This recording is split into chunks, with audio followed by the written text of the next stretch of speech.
Okay. So, in terms of actual fucking Z tier, like imbalance, like other type of stuff, Senna obviously still one of the best in the game. Mel is obviously up there. Clearly we are having, you know, Black Pride Month over here. And then, what did I say? Oh, right. I used to have counter. What I used to do. I used to do Z blind and then counter. Right. Yep. A, ooh, S, blind, S, counter, ooh, shit. Counter, and then A, ooh, A, B, and then C. So we got A, B, and then C, ooh, shit. And then we got C, and then we got D, don't. Okay, cool. All right, cool. So we have that, as a... Hello, B! B!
We'll lay down.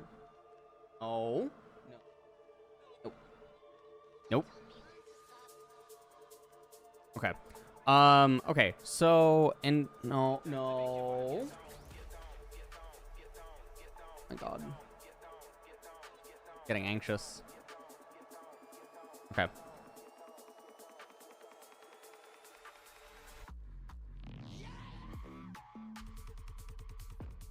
Him in the mirror. Hold on 1 second, guys. God, he's coming back. Oh my God, he's coming back. What, Munchkin? What? No. What are you doing?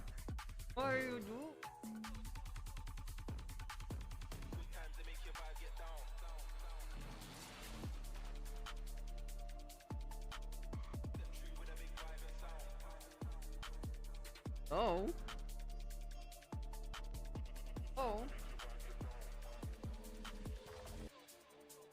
Pissed? Holy Bear's not on the list?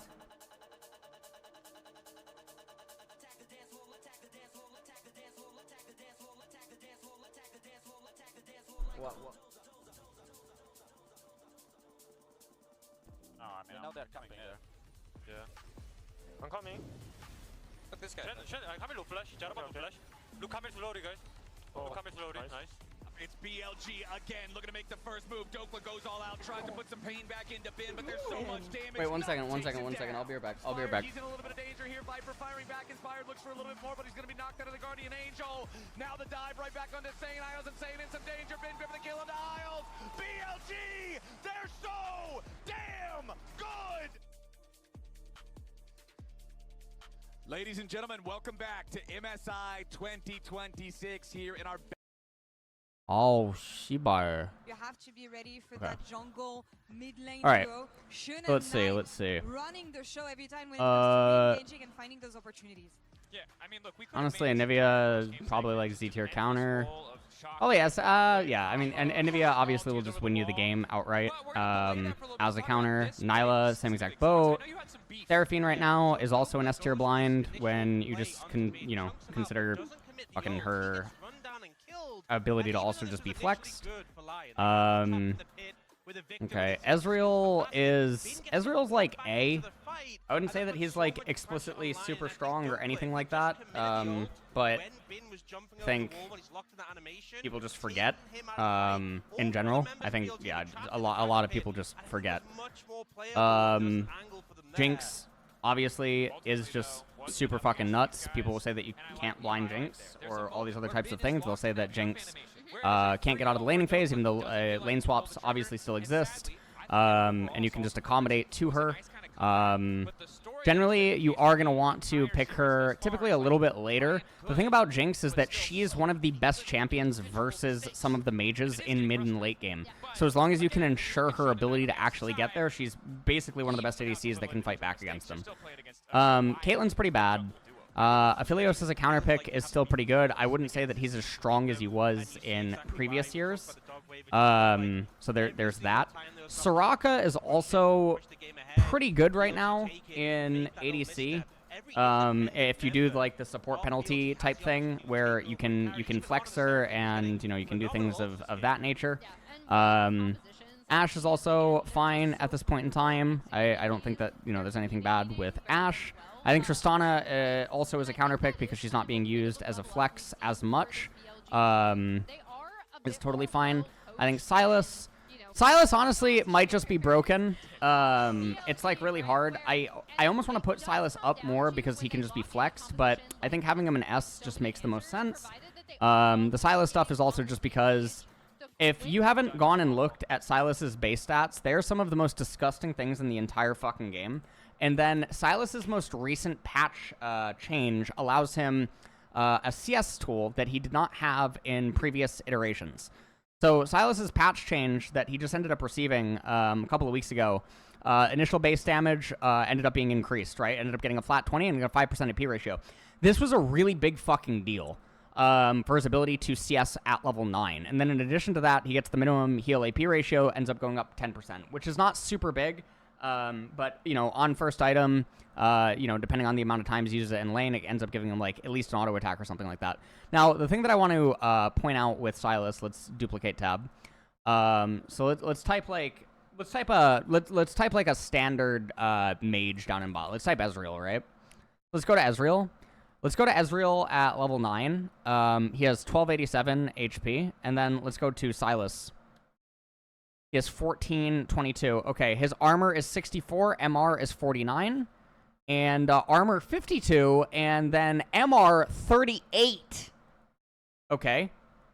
Movement speed, Sylas has 15 more MS.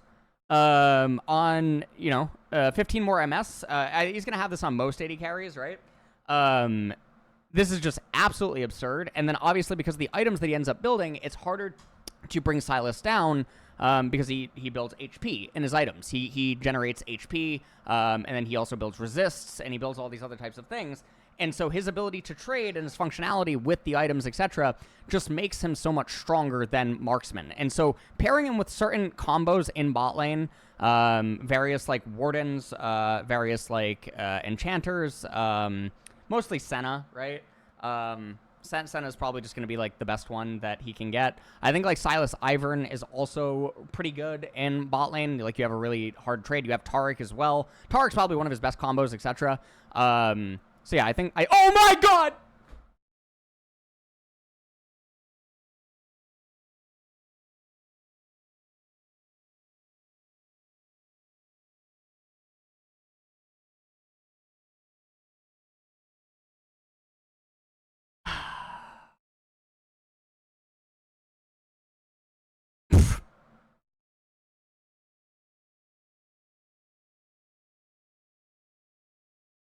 God damn it, guys. God fucking damn it.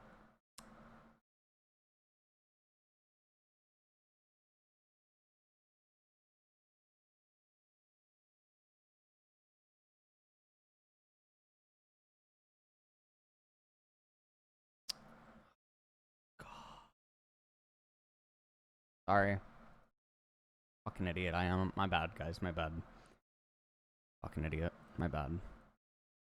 Philios, counter, Ashe, pretty generic. Aurelion Soul as a counter. Aurelion Soul.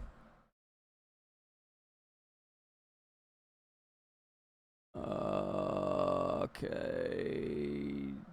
Cho'Gath, probably B in his current iteration, all things considered. You have Hui, who's also just going to be an S tier. Actually, Hui's probably a little bit weaker than Mel. But, yeah. Syndra, probably A, just because the power. Caitlyn, I would say Caitlyn's actually probably just individually right now probably a B tier champion, all things considered. So there's that. Okay, so Mel, MF is also kind of mid right now at this current point in time. Okay, Jinx, also another champion that will just outright win you the game. Senna. Okay, and then you have Smolder.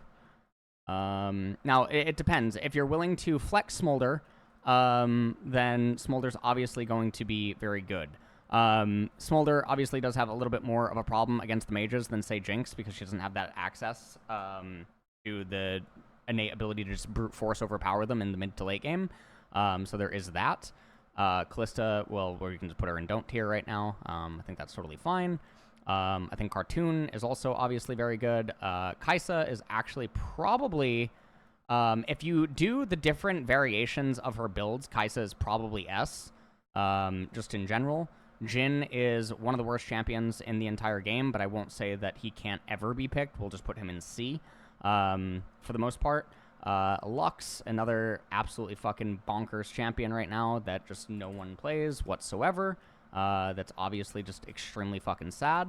Lux is just really good, and then again, utilizing the ability to flex and like all these other types of fun things, etc. I don't think Lux is, well, I mean, Lux, because of the flex stuff, is probably even better. Lux, like, when you consider all the other stuff, and when you consider the change that the ADCs ended up getting with the access to more farming, gold, and more resources, etc., I think that you can consider that Lux becomes much better. Jace as an ADC is probably like A, just because Jace as a champion fucking sucks, but ADC is probably one of his better roles. Actually, Jace is probably like B.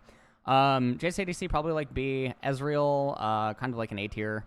In general, Hui honestly could be a little bit higher. I would completely agree with that. Kog'Maw, obviously Z.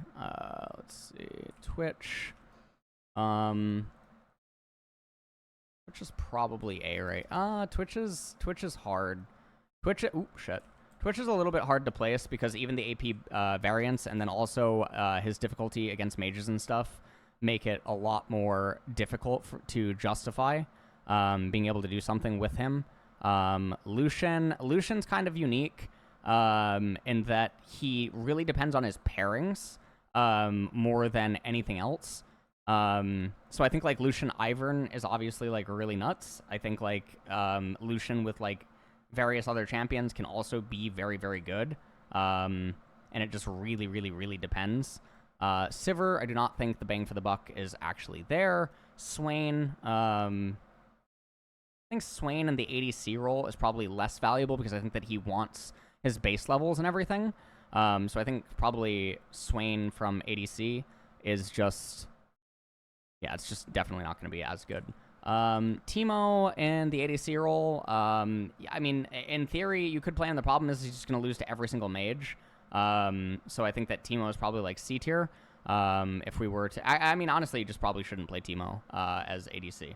I don't think that it would ever not be possible, but there's that. Tahm Kench is also actually really funny because I think that Tom actually has viability as ADC for the same exact reasons. This is mostly just with Senna, but I think there are some other pairings that Tom can actually be paired with, and you know he can begin to do stuff. Obviously, he goes up against mages, and I think that you know. He actually has a fine enough time in that regard, but Tahm Kench is really funny, and he should just be utilized as a flex, but people don't do it. Nyla, okay, where did she just go? Nyla is absolutely a Z tier counter. Her actual power level, maybe she's actually S in the current state of affair with everything that is going on, but I think this is fine. Okay, we have Varus. Varus is obviously just super fucking crazy because he just has so many different modes. And he has so many possibilities. Okay, we're in draft. All right, fuck. All right. Let's see what we end up getting here. Oh, let me see who's Lion messaging me. first pick this time. They have taken last pick in both of the previous matches. This time around, they want to have. It's also almost, again, because this was a really big team All right. win for BLG, in my opinion. I feel like every player took turns stepping up and then had a little bit of snafus. But Orky kind of I mean, A tier. Shin is Draven's actually such an like engine for this not team, and particularly honestly, great right his now by any coordination and means. his ability to find plays in the side lane, especially that one we just saw, was really good. What I think is exciting is that in the next round, we're going to see BLG versus Hono Alive. We're going to see Viper against his former team, defending his team here at his hometown in Daejeon. But the better news is that LCS is not out. We will see Lion again, and Shox is standing by with the club backstage for the Verizon post-game interview. Best of 5 versus BLG, but just not enough. Samira, Seems like don't you guys tier. often had the right idea. You definitely had the fight in you. So where do you think you left it on the Rift today? Play is just bad, man, because she's like primarily just a neutralizer. But unfortunately, it wasn't enough. It feels really Primarily good. just a neutralizer. Like game one, we just lost after one team fight. Game two, I felt like we were in a winning position as well, but we just. All right, what else is there? Oh, there's Vayne. In game three, it was gonna be hard because I was getting kind of stomped in lane. So Vladimir, also very fucking good, but again, no one plays him. But he's primarily a counter pick. It's nice that we're like close enough to like the team fight determines these games, but you know we're right there. I think. Let me see. I don't think there's anything else, right? I mean, I guess there's Vigar. Oh, there's Yasuo. Okay for a rematch. Yeah, I see you like There's going Yasuo, through there's all the moments Yasuo. in your head because you're right. It often came down to like singular decisions. It is also fair to say though that teams like BLG, this is what they thrive at, right? So is that a specific working point for going through the lower bracket? maybe facing these big Absolutely dogs? fucking stupid champion. And just go against pretty much fucking everything. And just take that, There's Ziggs, there's Zeri. Zeri's also quite bad. We get overexcited and we I think she's low-key kind of useless right now. Probably just put her B tier That's typically been a strength for the most part. Yeah, probably just B tier. Get back to that, and It could go either way. I mean, if we get out team fought, then well played. But we just need to give ourselves a fighting chance. Karma. I'm just going through all the We do letters. see sometimes videos coming out of the Lion Camp that you guys are very honest with each other. You really tell it the way it is. So how, in your experience, have you bounced? Oh, there's back from Yunara. Things like this, knowing that Team Secret Wales is up next. and that Yunara aspect also is what individually, this it's huge kind of the team same boat possibly- as Lucian, where individually she's not that amazing. She's not like super fucking strong or anything, but with certain pairings, there becomes opportunities to have things happen. That just makes her playable. Oops, sorry. We'll take our chances. Hit the wrong letter. So just prepare for that series and then try to fix our mistakes. Okay, I'm looking no. forward to your video for today. Yeah. Yeah, on socials. Yeah. You got something special for us? Let's see. I mean, maybe I just recap the games and Okay. give my point of view on it. Yeah. Right. Lock, Check out both the no. socials for Z, sure. no. I'm not gonna put Xerath. I think Cassiopeia as ADC is like probably her worst role. But it's, I mean, it's not unplayable. It's definitely something that like can be done. I think Victor as ADC is definitely bad. I think Victor as ADC definitely bad. Vel'Koz, Not trapped at a desk in one singular posture for 12 hours a day. It's time your chair evolved. This is Secret Lab Titan Evo. Ergonomically engineered for you. too many fucking Z's, man. There actually is like. Every move. Probably like this. Times like this are where Probably like this. It's probably like this. legends step up, where legacies are built. The Lux ADC is actually. Lux ADC is probably just S support. I think that's probably it. I think I would say that this is where I would probably say ADC. Am I missing anything? I'm not, right? I don't think I'm missing any champions. I guess there's Riven. It's your funeral. Hey, kid, your bear's got better instincts than most parents.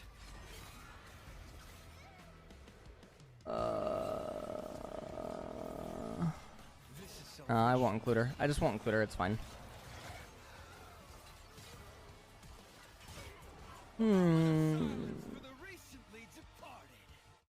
Yeah, I think this is probably it. I think this is probably it. I think I would feel pretty okay about this. Let me see. Let me see if Crowny or Unforgiven are... You will ever experience. Follow an immersive Arcane on X for the latest show update.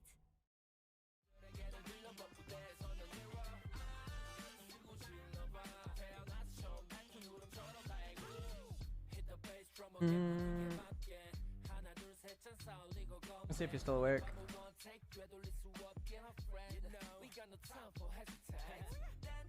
He's not. Fuck.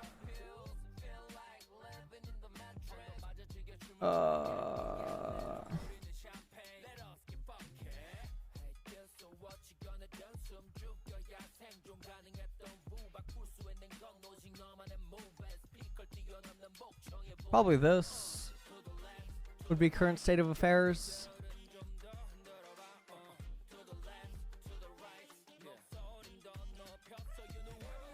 Am I missing anything? I don't think so.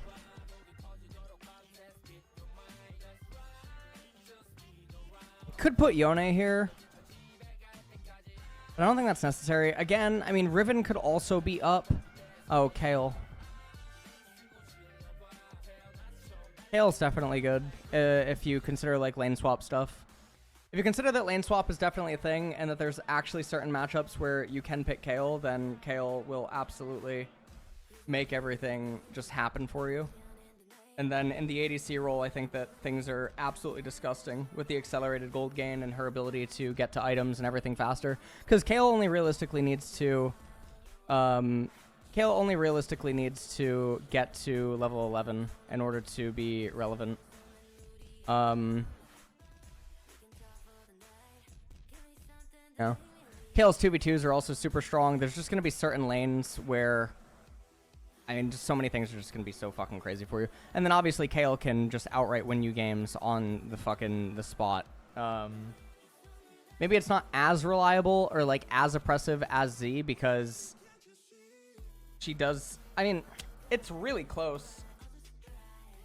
Kale, Z, and fucking S is so fucking close. Vladimir more depends on a lot of condition. So Vladimir and Yasuo is very conditional about the enemy roster, whereas Kale is not.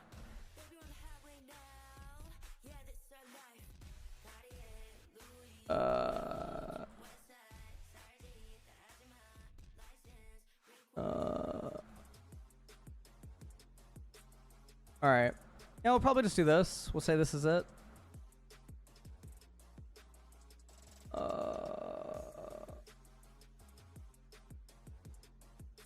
Yeah, probably just this.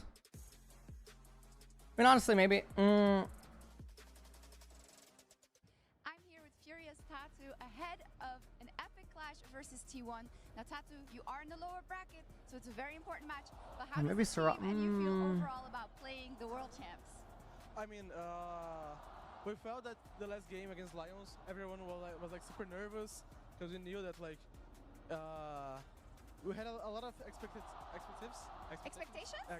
yeah, about the match against Lions. Yeah. So in the game, every time that like something goes wrong, we were like super mad with each other, and like everyone was feeling so nervous. So that's not how we did it like in the last MSI, in the entire tournament in Brazil. Yeah. Like we enjoyed a lot playing the game together. We're a team that like we joke a lot in the game, so we're gonna just like face the match with a smile in the face and like enjoying the moments, because that's the way that we play better.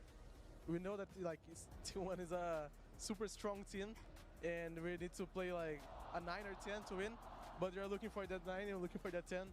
So we're gonna enjoy a lot. Yeah. What is it like for you as a competitor to play a team of the stature of T1, right? Because I feel like on the one hand it's a dream matchup, but on the other hand it's the hardest thing ever. Yeah, exactly. It kind of goes both ways. For me, it's a dream to play against Faker, like in a BO5 and MSI. Alright. Yeah, I'll just post it to Twitter. So if I win against him, we'll be like, woo. Life complete. Yeah, exactly. So I'm really excited. Ok, obrigada e boa sorte. Exactly, muito obrigado. Oh, so lovely talking to Tatsu. Good vibes. Excellent, Good excellent vibes. Yeah. I love it. But I like that he says, hey, we need the 9 or a 10 today. A win would be incredible. Playing the best of 5s in Honor. And it is a tall task for these guys. But there's a lot we saw in that series, despite the fact that it was Yeah, I just tweeted it. that kind of gives hope for this team as we look ahead. Yeah,